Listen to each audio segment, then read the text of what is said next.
மணப்பெண்ணின் பிரத்யேகமான திருமணம் Vivaha the Chennai silks.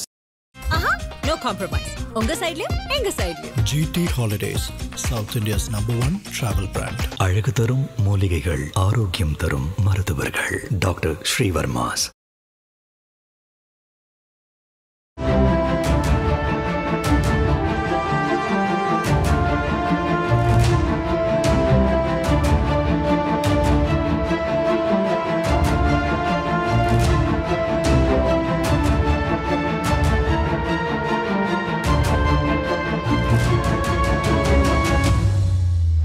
காரணம் இல்லாமல் எதிரிகளை கைது செய்யாமல் முறையாக 30 நாட்கள் சமர்ப்பிக்க வேண்டிய அறிக்கையை சமர்ப்பிக்காமல் அவர் சொல்லியிருக்காரு. அதுக்கு அவர் குழு கொண்ட சமாதானமும் சரியில்லை, அதை தவிர்த்திருக்கிறார். அப்படிங்கிற போது அதுக்கு 6 மாதத்திலிருந்து 1 வருடம் தண்டனை கொடுக்கலான்னு எப்படி டெபுட்டி சூப்பரண்ட் ஆஃப் போலீஸை நாங்கள் அரெஸ்ட் பண்ண முடியும்? அப்போ எப்பவுமே deputy superintendent of police arrest பண்ணால் ஒரு எஸ்பி அரெஸ்ட் பண்ணணும், அதுக்கு மேல்நிலை அதிகாரி அரெஸ்ட் பண்ண வேண்டியிருக்கும். அங்கே இருக்கிற ஒரு இன்ஸ்பெக்டர் இருந்தாங்களோ அல்லது கோர்ட் டியூட்டியில் யார் இருந்தாங்களோ அவங்க காக்னைசபிள் அஃபென்ஸ் மாதிரி தானே அது பிடிக்கக்கூடிய குற்றம்னு அவரே டிக்ளேர் பண்ணிட்டார். செம்மல் நீதிபதி செம்மல் ஓப்பன் கோர்ட்டில் டிக்ளேர் பண்ணதுக்கப்புறம் அது உத்தரவு. எந்த காவலர் அவரை அழைத்து செல்கிறாரோ அவர் கோஆப்ரேட் பண்ணி அந்த வண்டியில் ஏறணும். அவர் ஒரு ஜட்ஜுடைய வண்டியில் ஏற விரும்பல அல்லது ஏற மறுத்துட்டாரு. ஜட்ஜ் வண்டியில் போய் ரிமாண்ட் ஆகிறது அப்படிங்கிறது ஒரு புதுசாக டெபுட்டி சூப்பரண்ட் ஆஃப் போலீஸ் லெவலில் ஒரு விசாரணையை வைக்கணும்னு நினச்சதே ஒரு ஸ்பெஷல் பார்ட்டி அமைச்சு இதில் உடனடியாக நடவடிக்கையை 30 நாளுக்குள்ளே முடிக்கணும் அப்படிங்கிறது தான் இந்த வழக்குகளெல்லாம் இந்த மாதிரியான சிறப்பு அதிகாரங்களை கொடுத்துருக்குறாங்க. அது இல்லாமல் ஒரு ப்ரைவேட்டாக ஒரு வெஞ்சன்ஸ் வச்சுட்டு ஒரு நீதிபதி டெபுட்டி சூப்பரண்ட் மேலே நேரடியாக நடவடிக்கை எடுக்க முடியாது.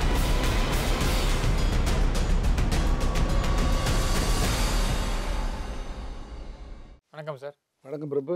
காஞ்சிபுரம் மாவட்டம் வாலாஜாபாத் டிஎஸ்பி சங்கர் கணேஷ் அப்படிங்கிற உடனடியாக கைது செஞ்சு ரிமாண்ட் பண்ணுங்க அப்படின்னு சொல்லிட்டு மாவட்ட முதன்மை அமர்வு நீதிமன்ற நீதிபதி செம்மல் அவர்கள் உத்தரவு போட்டிருக்காரு. அது ஒரு மிகப்பெரிய ஒரு பரபரப்பை ஏற்படுத்தியிருக்கு. ஏன்னா ஒரு யூனிஃபார்மில் இருக்க டிஎஸ்பியை கோர்ட் வளாகத்திலே வச்சு கைது செய்ய ஒரு உத்தரவு. அதை தொடர்ந்து அவர் டிஎஸ்பியை தப்பிச்சு செல்ல பார்த்தார் அப்படின்ட்டு ஒரு செய்தி. ஆனால் எஸ்பி அதை மறுத்திருக்காரு. இல்லை, டிஎஸ்பி ரெஸ்ட் ரூம் தான் போனார், அவர் தப்பிச்செல்லாம் போகலைன்ட்டு. அதை தொடர்ந்து இன்றைக்கி சென்னை உயர்நீதிமன்றத்தில் அந்த வழக்கு டிஎஸ்பி சங்கர் கணேஷை கைது செய்கிறதுக்கான அந்த உத்தரவை ரத்து செஞ்சுருக்காங்க உயர்நீதிமன்றம். சொல்லுங்கள் சார், என்ன நடந்துச்சு? ஏன்னா ஒரு டிஎஸ்பியை கைது அந்த அளவுக்கு போயிருக்கு இந்த விவகாரம்.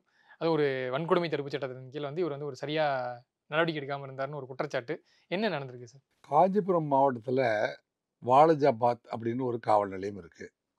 அது ஹெட்டட் பை டிஎஸ்பி இருப்பார். இப்போ ஒரு சப்டிவிஷன் இருக்குங்களா, வாலாஜாபாத் ஒரு சப்டிவிஷன். அதனால் சப்டிவிஷனில் அங்கே டிஎஸ்பி இருப்பார், அதே ஊரில் இன்ஸ்பெக்டர் இருப்பார், அங்கே எஸ்ஐ இருப்பாங்க.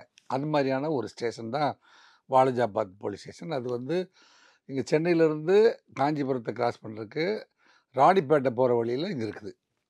அந்த மெயின் ரோடு பக்கத்தில் இருக்குது அந்த ஊர். ஸோ அதுக்கு பக்கத்து ஊரில் நடந்த ஒரு நிகழ்வு தான் வாலாஜாபாத் பக்கத்தில் சிவகுமார் அப்படின்னு ஒருத்தர் ஒரு டீ கடை நடத்துகிறாரு. அந்த டீ கடையில் முருகன் அப்படிங்கிற அந்த கிராமத்துக்காரர் டீ சாப்பிட வர்றாரு.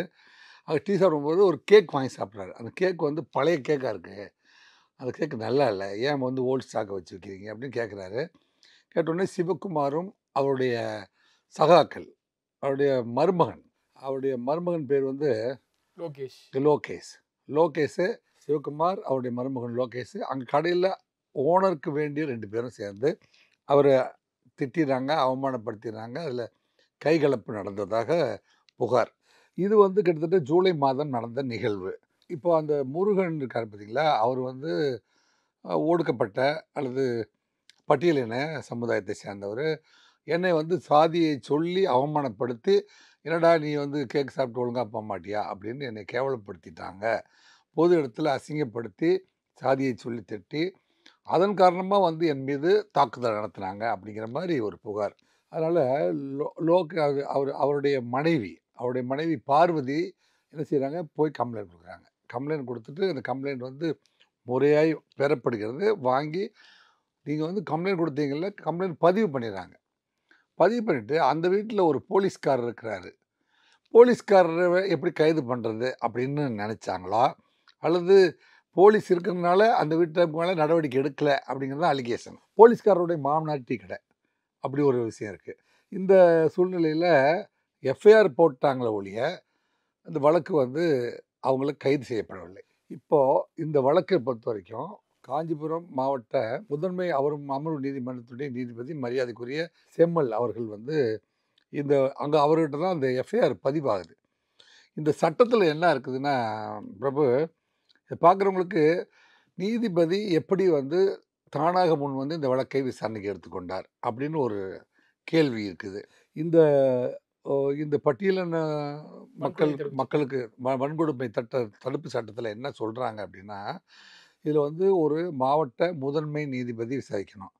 போலீஸ் சைடில் அப்படின்னு பார்த்தீங்கன்னா டெப்புட்டி சூப்பரண்ட் ஆஃப் போலீஸ் அல்லது அசிஸ்டன்ட் கமிஷனர் ஆஃப் போலீஸு இந்த மாதிரியான அந்த ரேங்கில் இருக்கிறவங்க விசாரிக்கணும். இந்த வழக்கு பதிவு செய்தவுடன் 30 நாட்களுக்குள் தாமதமின்றி எதிரியை கைது செய்து அதுக்கு ஒரு அறிக்கையை தயார் பண்ணணும். அந்த தயார் பண்ண அறிக்கையை என்ன செய்யணும் அப்படின்னா, அவர் வந்து நீதிமன்றத்துக்கும் அனுப்பணும். அதே மாதிரி மாவட்ட காவல்துறை அதிகாரிக்கு அனுப்பணும். மாவட்ட காவல்துறை அதிகாரி அதை வந்து டைரக்டர் ஜெனரல் ஆஃப் போலீஸ்க்கும் அனுப்பணும் அப்படின்னு இந்த சட்டத்தில் இருக்குது.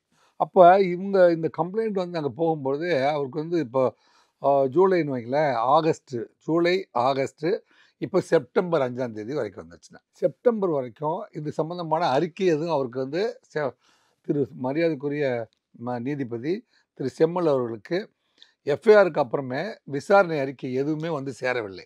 அவரும் ரிவ்யூ பண்ணுறாரு அந்த கோர்ட்டில். இப்போ அவங்களுக்கே வந்து வன்கொடுமை சட்டத்தில் எந்த எஃப்ஐஆர் அவங்க ரிசீவ் பண்ணியிருந்தாலும் அவங்க வந்து 30 நாளுக்குள்ளே வந்து டெப்டி சூப்பரண்ட் ஆஃப் போலீஸ் விசாரணை அதிகாரி 30 நாளுக்குள்ளே அறிக்கையை நமக்கு சமர்ப்பிக்கவில்லை அப்படின்னு அவர் வந்து ரிவ்யூ பண்ண ஆரம்பிச்சிடுறாரு. இதுதான் வந்து சுயோமோட்டோ ரிவ்யூக்கான காரணமாக தெரியுது. காரணப்பட்டு அவர் சம்மன் பண்ணுறாரு. அவர் வந்து திரு Shankar Ganesh deputy superintendent of police கோர்ட்டுக்கு வந்துடுறாரு. கோர்ட்டு வந்தோடனே வழக்கு பதிவு செஞ்சு இத்தனை நாள் ஆகுது, விசாரணை அறிக்கை எங்கே அப்படின்னு கேட்குறாரு. அந்த விசாரணை அறிக்கை அவர் வந்து தயாராக இருக்குது அல்லது நாங்கள் நடவடிக்கை எடுத்துகிட்டு தான் இருக்கிறோம் அல்லது சமர்ப்பிக்கிறோம் அப்படின்னு சொன்னதில் அந்த நீதிமன்றம் அதுக்கு ஏற்புடையதாக கருதவில்லை. நீங்கள் வந்து 30 நாளுக்குள்ளே அறிக்கை சமர்ப்பிச்சிருக்கணும். இது வந்து ஜூலை ஆகஸ்ட் 60 நாள் ஆயிடுச்சு. இப்போ செப்டம்பர் மாதத்தில் கேட்குறோம். 30 நாளுக்கு கொடுக்க வேண்டிய அறிக்கையை ஏன் கொடுக்கவில்லை அப்படிங்கிறது தான் நீதிபதியுடைய கேள்வி. ஸோ அதனை அடுத்து கைது நடவடிக்கையும் பாய்ச்சிருக்குன்னா இப்போ அதற்கும் உண்டான அந்த அதிகாரமும் நீதிபதி அவர்கள். ஆமாம், நீதிபதிக்கு என்ன செய்யுதுன்னா ஒரு வழக்கை இந்த வன்கொடுமை தடுப்பு சட்டத்தில் வந்து வழக்கு செய்து நீதிபதி வேண்டுமென்றோ அல்லது தக்க காரணம் இல்லாமல் வந்து எதிரிகளை கைது செய்யாமல் முறையாக 30 நாட்களுள் சமர்ப்பிக்க வேண்டிய வந்து அறிக்கையை சமர்ப்பிக்காமல் வந்து அவர் வந்து சொல்லியிருக்காரு.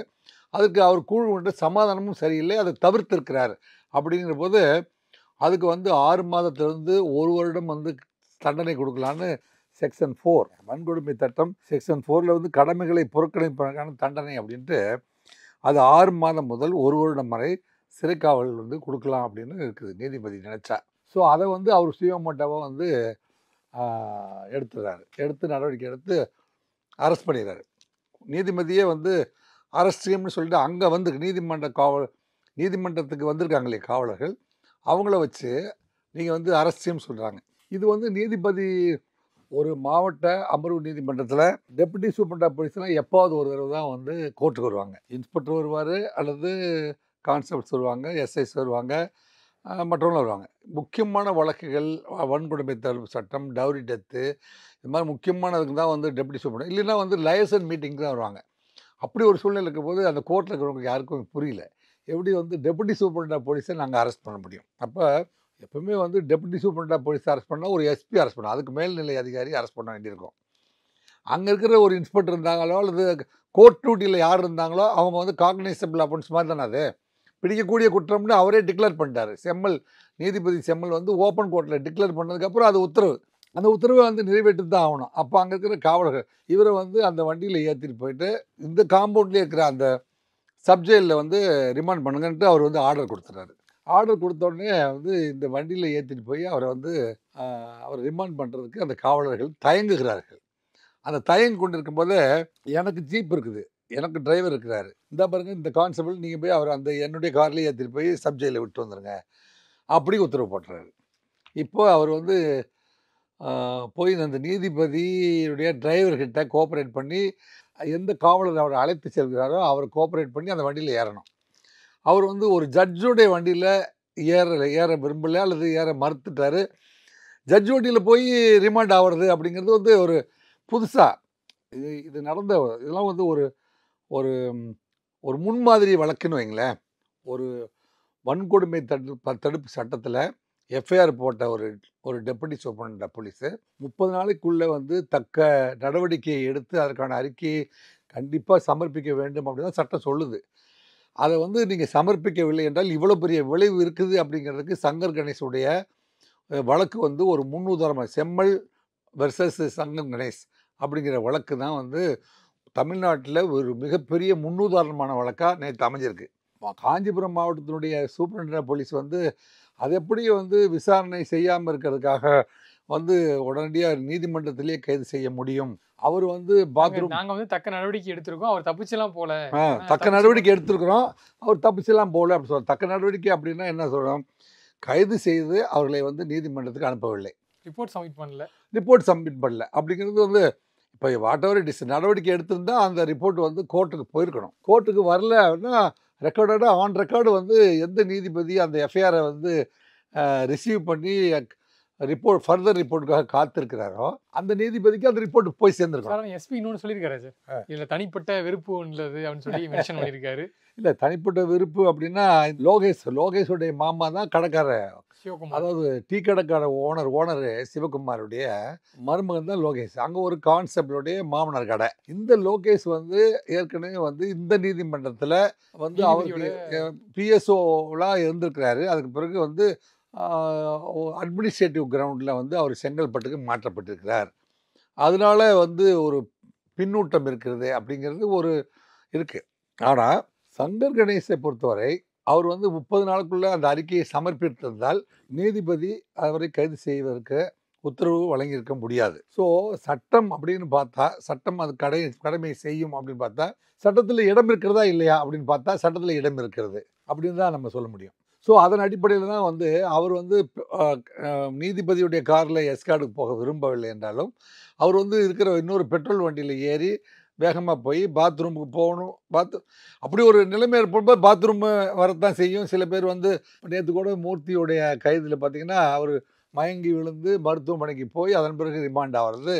அது சில பேருக்கு வந்து எதிர்பாராத விதமாக வந்து நம்ம ஒரு சிறைச்சாலைக்கு திடீர்னு கைது செய்து அழைக்கப்படுகிறோங்கிற போது அவங்களுக்கு அந்த நேச்சுரல் கால்ஸ் வர்றதெல்லாம் சகஜம்தான். ஸோ அந்த அடிப்படையில் அவர் போனார். மறுபடியும் வந்து ஹி வாஸ் ரிமாண்டட். இப்போது வந்து மனிதாபிமான அடிப்படையில் வந்து உயர்நீதிமன்றம், சென்னை உயர்நீதிமன்றம் எஸ்பியோடைய பிளியை வந்து கன்சிடர் பண்ணியிருக்கு. கன்சிடர் பண்ணி அவரை ரிலீஸ் பண்ணுங்கள், அவர் வந்து நடவடிக்கை எடுத்ததாக இருந்த அந்த ரிப்போர்ட்டுடைய நகல்கள்லாம் வந்து சமர்ப்பிக்கிறாங்க, நடவடிக்கை எடுத்துருக்கிறாங்க அப்படின்னா இருந்தாலும் எதிரிகள் கைது செய்யப்படவில்லை அப்படிங்கிறது தான் இந்த வழக்கில் முக்கியமான காரணம்.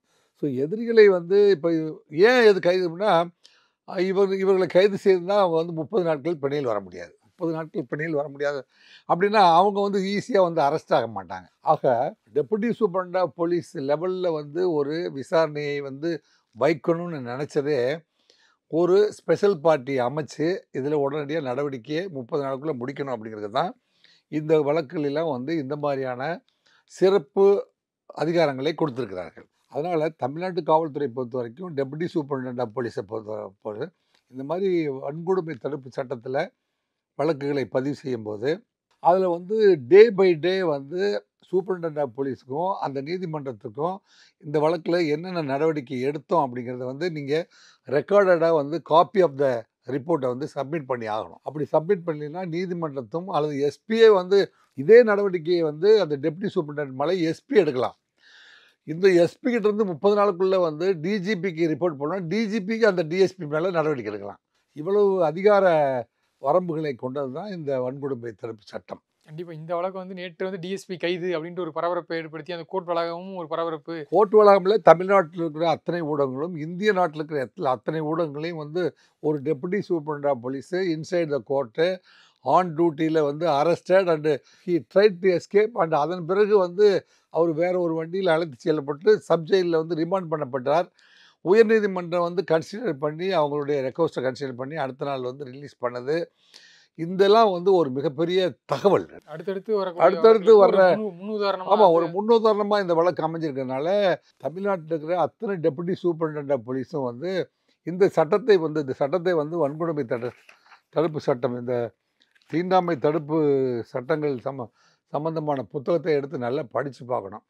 சட்டத்தில் வந்து ப்ரொவிஷன்ஸ் வந்து செக்ஷன் 4 கடமைகளை புறக்கணிப்பதற்கான தண்டனை அப்படிங்கிறத வந்து 6 மாதம் முதல் 1 வருடம் வரை தண்டனை கொடுக்கலாம் அப்படின்னு இருக்குது. தண்டனை இல்லாமல் வந்து ஒரு ப்ரைவேட்டாக ஒரு வெஞ்சன்ஸ் வச்சுட்டு ஒரு நீதிபதி டெபுட்டி சூப்பரிண்டென்ட் மேலே நேரடியாக வந்து நடவடிக்கை எடுக்க முடியாது. இதெல்லாம் வந்து இந்த புத்தகத்தில் தெளிவாக வந்து இருக்குது. அதனால் வந்து இப்போ நான் பார்த்த வகையில் பிரபு, வன்கொடுமை தடுப்பு சட்டங்களை வந்து டெபுட்டி சூப்பரிண்டென்ட் தான் வந்து விசாரணைக்கு எடுக்கணும்னு சொல்லியிருந்த போதிலும் டெபுட்டி சூப்பரிண்டென்ட் போலீஸ் எல்லாம் வந்து நிறைய பேர் வந்து இன்ஸ்பெக்டர்கிட்டையோ அல்லது ஒரு எஸ்ஐ கிட்டேயோ கொடுத்து நீ இதை போய் பார்த்துட்டு வா, 4 ஸ்டேட்மெண்ட்டை ரெக்கார்ட் பண்ணிட்டு வா, அப்படி கிடையாது. அப்படியெல்லாம் நடைமுறையில் இருக்குது. அதே மாதிரி சூப்பரிண்டென்ட் ஆஃப் போலீஸ் வந்து மெமோ கொடுத்து இமிடியேட்டாக வந்து இந்த மாதிரி என்னுடைய ஜூரிஸ்டிக்ஷனில் நான் ஒரு வழக்கு பதிவு பண்ணியிருக்கிறேன் அப்படிங்கிறத வந்து சூப்பரிண்டென்ட் ஆஃப் போலீஸை போய் பர்சனலாக வந்து பார்த்து சொல்லணும்னு இருக்குது. சூப்பரிண்டென்ட் ஆஃப் போலீஸ் என்ன செய்யணும் அப்படின்னா, சூப்பரிண்டென்ட் ஆஃப் போலீஸ் வந்து எந்த இடத்துல வந்து வன்கொடுமை நடந்ததோ அந்த இடத்த பர்சனலாக போய் விசிட் பண்ணி இந்த முருகன் வந்து பாதிக்கப்பட்டது உண்மைதானா அப்படிங்கிறத வந்து என்ஷூர் பண்ணணும்னு இருக்குது. அந்த முருகன் அடிபட்டனாலோ அல்லது அவருடைய சொத்துக்கள் அளிக்கப்பட்டிருந்தால் அதுக்கு உடனே காம்பன்சேஷன் ரெடி பண்ணுற வேலையெல்லாம் சூப்பரிண்டென்ட் ஆஃப் போலீஸ் போய் பர்சனலாக பண்ணணும்னு இருக்குது சட்டத்தில். நடைமுறையில் இவ்வளோ விஷயங்கள் உண்மையிலேயே வந்து ஃபாலோ பண்ணுறாங்களா? இதை வந்து ஃபாலோ பண்ணாமல் இந்த கேர்லெஸ்னஸாக இருந்ததுனால தான் வந்த விளைவு தானே ஒழிய, சட்டத்தை பொறுத்த வரைக்கும் வெரி கிளியர். நடந்த நிகழ்வுகள் ஒரு நீதிபதி மரியாதைக்குரிய செம்மல் அவர்கள் கைது செய்ய சொல்வதற்கான அதிகாரம் அவருக்கு இருக்குது. அதை அவர் வந்து எக்ஸிக்யூட் பண்ணியிருக்காரு. இது எதிர்கால காவல்துறைக்கு ஒரு பாடம். கண்டிப்பாக சார், நீங்கள் சொன்ன மாதிரி இது ஒரு முன்னுதாரணமான ஒரு வழக்காக இருக்கும். நேரம் ஒதுக்கி இந்த வழக்கு குறித்து நிறைய தகவலை பகிர்ந்துட்டீங்க. நேரத்துக்கு நன்றி சார். நன்றி, வணக்கம். மணப்பெண்ணின் பிரத்யேகமான திருமணம் விவாஹா தி சென்னை சில்க்ஸ்.